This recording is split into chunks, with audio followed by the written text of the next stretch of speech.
Welcome back to my channel Jain recipes by Khyati Mehta. Friends, આપણે sandwich અને nachos તો બનાવતા જોઈએ છે,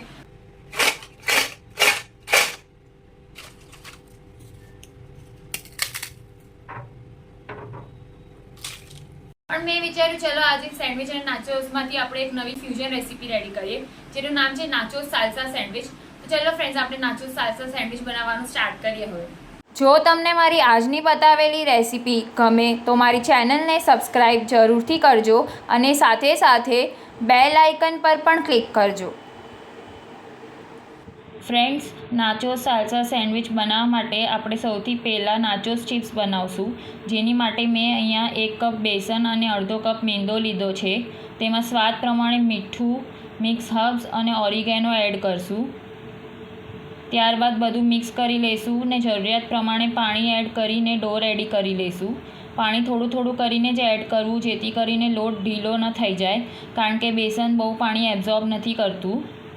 આમ તો નાચોસ બનાવવા માટે મકાઈનો લોટનો યુઝ થતો હોય છે, પણ આજે મેં મકાઈના લોટની બદલે બેસનનો ઉપયોગ કરીને નાચોસ ચિપ્સ રેડી કરી છે, કેમ કે મકાઈના લોટ કરતાં બેસનથી બનાવેલા નાચોસ ચિપ્સ વધારે ટેસ્ટી લાગે છે. બેસનથી બનાવેલા નાચોસ ચિપ્સને તમે સ્નેક્સ તરીકે અને ચા સાથે પણ એન્જોય કરી શકો છો.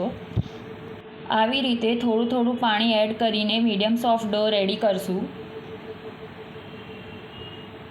1 ટીસ્પૂન જેટલું તેલ લઈને તેને મસળી લઈશું. તમે નાચોસ ચિપ્સ રેડી પણ લઈ શકો છો, પણ જો આ રેસીપી પ્રમાણે નાચોસ ચિપ્સ ઘરે બનાવશો તો તે ખૂબ જ ટેસ્ટી બનશે. આપણો મીડિયમ સોફ્ટ ડો બનીને રેડી છે. હવે આપણે ડોને ઢાંકીને 10 મિનિટ માટે રેસ્ટ પર મૂકી દઈશું.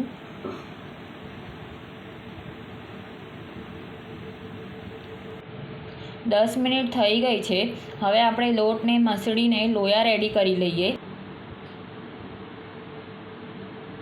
એક સરખા ટોટલ 6 લોયા થાય છે. લોયાને મેંદાના અટામણમાં રગદોળીને રોટલી વણી લઈએ.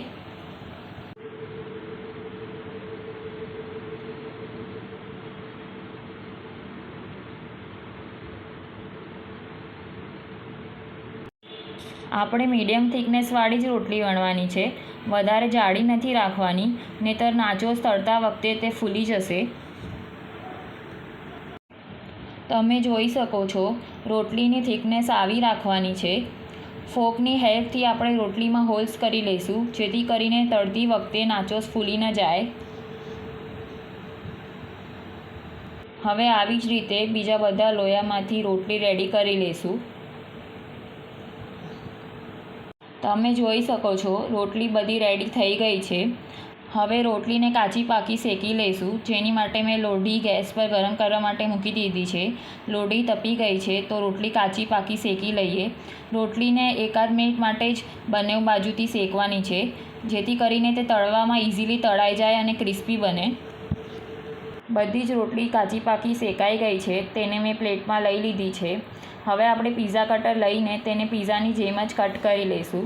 તમે કોઈ બી શેપમાં કટ કરી શકો છો. મેં અહીંયા ટ્રાયંગલ શેપમાં કટ કરી છે. ફ્રેન્ડ્સ, જો તમને મારી બતાવેલી રેસીપી ગમે તો મારી ચેનલને લાઇક, શેર અને સબસ્ક્રાઈબ જરૂરથી કરજો અને સાથે સાથે બેલ આઇકન પર પણ ક્લિક કરજો ને મને કમેન્ટ સેક્શનમાં જણાવજો તમને મારી રેસીપી કેવી લાગી. આવી જ રીતે બધી જ રોટલી આપણે કટ કરી લઈશું અને તેને પ્લેટમાં લઈ લઈશું. હવે નાચોસ ચિપ્સને ફ્રાય કરવા માટે મેં એક કઢાઈમાં તેલ ગરમ કરવા માટે મૂક્યું છે.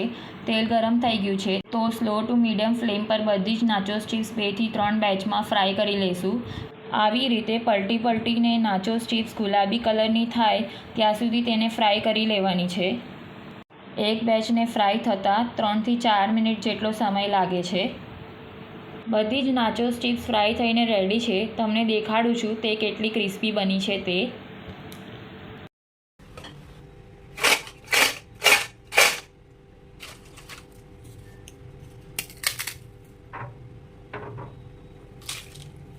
હવે નાચોસ ચિપ્સને એરટાઇટ કન્ટેનરમાં સ્ટોર કરી લઈશું. તે 1 થી 1.5 મહિના સુધી સારી રહેશે. એટલે જ્યારે બી તમને આ સેન્ડવિચ બનાવવી હોય ત્યારે પહેલાંથી પ્રી પ્લાન કરીને ચિપ્સ બનાવીને સ્ટોર કરી લેશો તો સેન્ડવિચ બનાવતા જરાય વાર નહીં લાગે, કારણ કે સાલ્સા તો 10 મિનિટમાં જ રેડી થઈ જશે. હવે સાલ્સા બનાવશું. તેના માટે ચોપરમાં રેડ અને ગ્રીન કેપ્સિકમ ચોપ કરી લઈશું. ત્યારબાદ કોબી બી ચોપ કરી લઈશું અને છેલ્લે ટમેટો બી ચોપ કરી લઈશું. આ બધું એક બોલમાં લઈ લઈશું.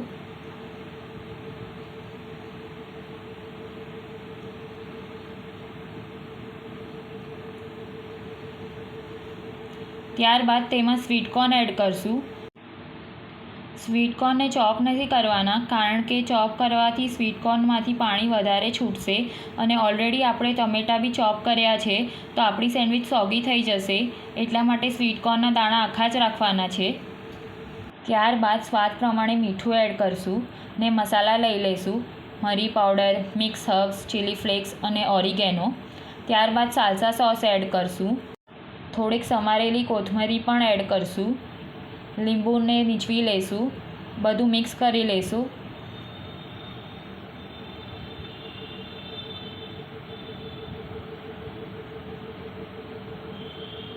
સાલ્સા બનીને રેડી છે. હવે આપણે સેન્ડવિચ બનાવવાનું સ્ટાર્ટ કરીએ.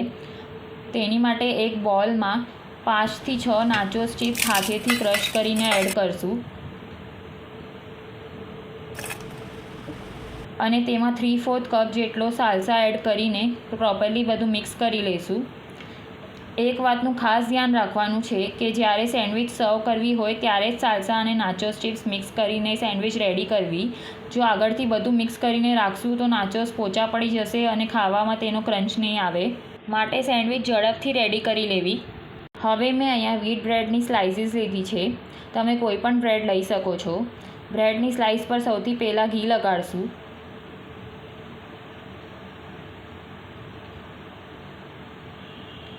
ત્યારબાદ કોથમરી મરચાંની ગ્રીન ચટણી છે તે પણ લગાડી દઈશું.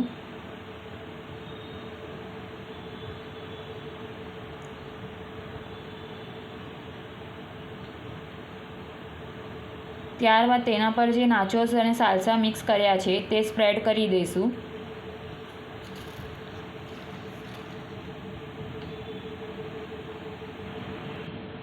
આવી રીતે સ્પૂનની હેલ્પથી નાચોસ અને સાલ્સાનો જે લેયર છે તે એક સરખો કરી દેવો ને સેન્ડવિચ રેડી કરી દેવી.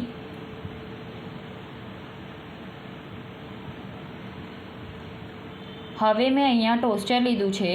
ટોસ્ટરની એક સાઈડ પર અંદરની તરફ થોડું ઘી લગાડશું ને તેમાં સેન્ડવિચ ગોઠવી દઈશું અને બ્રેડની ઉપરની સ્લાઇસ પર પણ થોડું ઘી લગાડશું. હવે ટોસ્ટર બંધ કરીને સેન્ડવિચને ટોસ્ટ કરી લઈએ. સ્લો ટુ મીડિયમ ફ્લેમ ઉપર જ સેન્ડવિચને ટોસ્ટ કરવાની છે, જેથી કરીને તે ક્રિસ્પી બને. સેન્ડવિચને ટોસ્ટ થતાં 3 થી 4 મિનિટ જેટલો સમય લાગશે. એક સાઈડથી સેન્ડવિચ ટોસ્ટ થઈ ગઈ છે, તો હવે પલટી દઈએ અને બીજી સાઈડથી પણ ટોસ્ટ થવા દઈએ. બીજી સાઈડથી પણ સેન્ડવિચ ટોસ્ટ થઈને રેડી છે, તો હવે તેને એક પ્લેટમાં લઈ લઈએ. તમે જોઈ શકો છો આપણી સેન્ડવિચ કેટલી યમ્મી અને ટેસ્ટી લાગે છે તે. આવી જ રીતે બીજી સેન્ડવિચ પણ મેં રેડી કરી લીધી છે, તેને પણ પ્લેટમાં લઈ લઈએ. આપણે નાચોસ સાલ્સા મિક્સ કર્યું હતું તેમાંથી 2 સેન્ડવિચ બનીને રેડી થઈ છે ને જે સાલ્સા બાકી રહ્યું છે તેમાંથી હજી 3 થી 4 સેન્ડવિચ બનીને રેડી થશે. હવે સેન્ડવિચને ચોપિંગ બોર્ડ પર લઈને તેને કટ કરી લઈએ. તો આપણી સુપર ટેસ્ટી, સુપર યમ્મી અને super delicious nachos salsa sandwich બનીને રેડી છે. તમે જોઈ શકો છો. હવે આપણે તેને ટમેટો કેચઅપ સાથે સર્વ કરી લઈએ. તો બનીને રેડી છે આપણી nachos salsa sandwich. Thank you so much for watching my video.